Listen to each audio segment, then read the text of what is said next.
Hello दोस्तों, अगर आप किसी भी गवर्नमेंट एग्ज़ाम की तैयारी कर रहे हैं तो ये सेशन आपके लिए काफ़ी महत्वपूर्ण होगी। आज हम लोग छोटा सा एक टॉपिक डिस्कस करेंगे गणित का, है ना। नंबर सिस्टम का एक टॉपिक है, ठीक है। नंबर ऑफ़ फैक्टर्स निकालना, मतलब गुणनखंडों की संख्या निकालना, उनको सीखेंगे कि गुणनखंड की संख्या कैसे निकाली जाए। तो अपना टॉपिक क्या रहेगा, हेडिंग लगा लेंगे हम लोग नंबर ऑफ़ फैक्टर्स, ठीक है मेरे भाई। नंबर ऑफ़ फैक्टर्स, है ना, नंबर ऑफ़ फैक्टर्स, ठीक है। नंबर सिस्टम का एक छोटा सा सब टॉपिक आप कह सकते हो, ठीक है। पूछा जाता है एग्जाम में कि गुणनखंडों की संख्या बताओ, तो वही सीखेंगे हम लोग नंबर ऑफ़ फैक्टर्स, गुणनखंडों की संख्या, गुणनखंडों की संख्या, ठीक है, गुणनखंडों की संख्या। इस गुणनखंडों की संख्या पे आधारित बहुत सारे क्वेश्चन पूछे जाते हैं। जैसे कहेगा कि 3600 दे देगा या कुछ दे देगा, मान लेते हैं 60 दे देगा, पूछ सकता है कि 60 के कुल कितने गुणनखंड है, ऐसा क्वेश्चन आएगा। 60 के कुल कितने गुणनखंड है, ठीक है, ऐसे दे देगा, है ना। या फिर पूछ देगा 60 के कुल सम गुणनखंड बताओ। क्या बताओ, कुल सम गुणनखंड कितने हैं, सम गुणनखंड।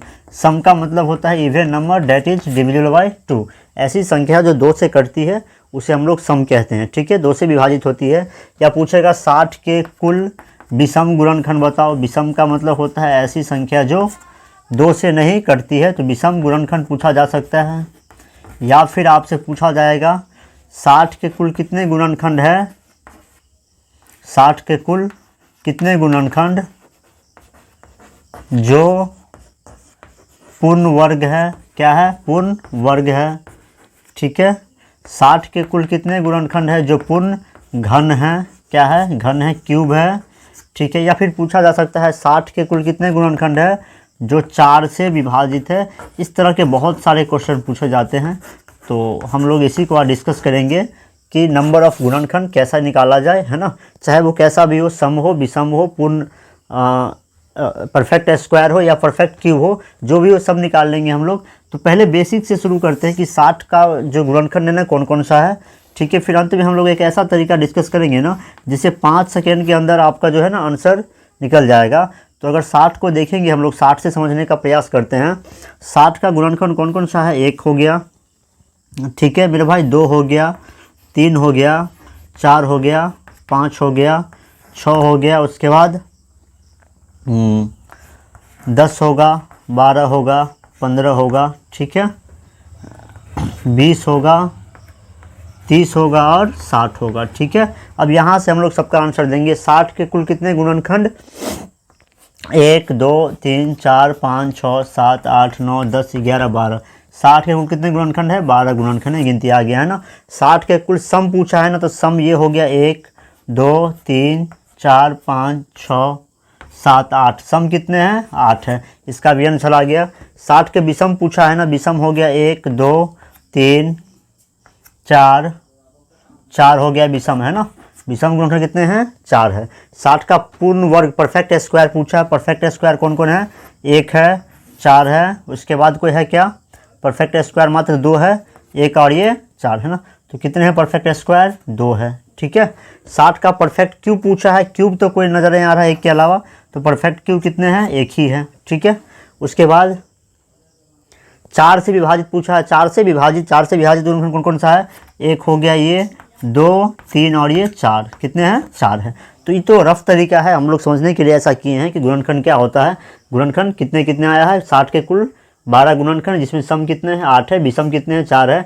परफेक्ट स्क्वायर की बात करेंगे आप तो 2 है, और परफेक्ट क्यूब की बात करेंगे तो 1 है, ठीक है। 4 से विभाजित की बात करेंगे तो 4 गुणनखंड, ठीक है। ये तो एक रफ तरीका है, ठीक है। हम लोग तरीका से कैसे निकालेंगे ताकि 5 सेकेंड के अंदर ही हमारा आंसर निकल जाए। तो चलिए इसको हम लोग तरीका से निकालते हैं। तो हमने बोर्ड पे 2 क्वेश्चन लिया है, 60 के कुल कितने गुणनखंड है और 3600 के कुल कितने गुणनखंड है।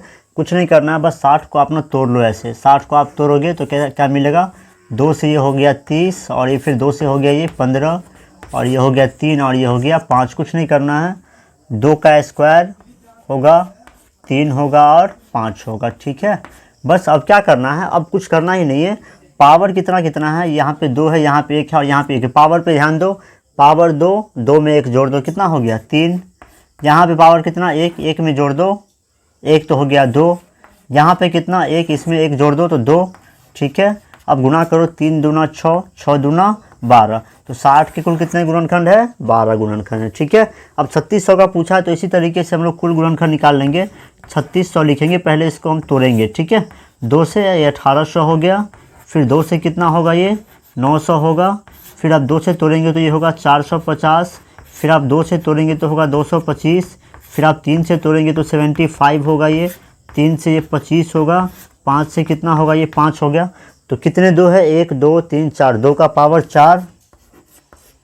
ठीक है, 3 का पावर 2 होगा और 5 का पावर 2 होगा, तो ये टूट गया है। अब क्या करना है? पावर में जोड़ना है। 4 में 1 जोड़ेंगे तो 5, 2 में 1 जोड़ेंगे तो 3, 2 में 1 जोड़ेंगे तो 3, 5 तिया 15, 15 तिया 45, 3600 के कुल कितने गुणनखंड होंगे?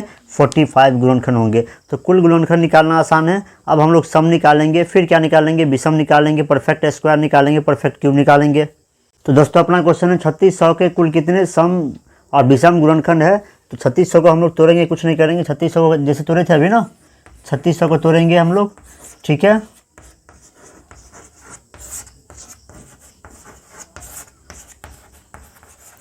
तो फिर अब 2 से लगाएंगे 225 और ये 3 से लगाएंगे 75, 3 से लगाएंगे ये 25 और ये 5 से लगाएंगे तो 5 5। ठीक है, 1 2 3 4, 2 का पावर कितना? 4 है ना। ठीक है, 3 का पावर 2 और 5 का पावर 2, कुल निकालना होगा तो 4 में 1 जोड़ेंगे 5, 2 में 1 जोड़ेंगे 3 और फिर ये 3, 5 3। ठीक है, फिर 3 को गुना कर देंगे तो कुल निकल जाएगा। लेकिन यहाँ पे सम पूछा गया है। अच्छा, सम क्या होती है? सम का मतलब होता है इवेन नंबर। सम का मतलब होता है इवेन नंबर।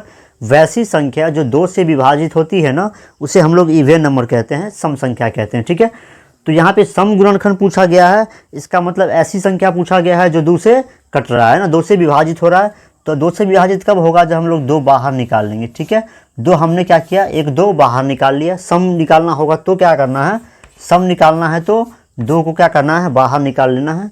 अब यहाँ पे क्या बच गया? 2 की पावर 3, 3 की पावर 2, 5 की पावर 2।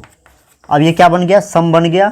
3 में 1 जोड़ेंगे तो कितना होगा? 4, 2 में 1 जोड़ेंगे तो होगा 3, फिर 2 में 1 जोड़ेंगे तो होगा 3, 4 तिया 12, 12 तिया 36। सम गुणनखंड कितने हैं? 36 है। अगर विषम पूछता तो क्या करते हम लोग? विषम क्या होता है? ओड नंबर क्या होता है? वैसी संख्या जो 2 से विभाजित नहीं होती है ना, उसे हम लोग कहते हैं विषम संख्या।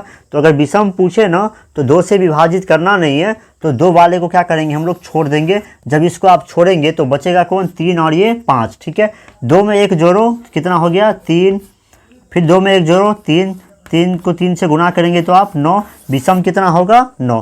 तो हमने क्या क्या सीखा? कुल निकालना सीख गया, सम विषम निकालना सीख गया। अब परफेक्ट स्क्वायर निकालते हैं और परफेक्ट क्यूब निकालते हैं ना दोस्तों। अगर परफेक्ट स्क्वायर गुणनखंड निकालना हो ना, तब क्या करना?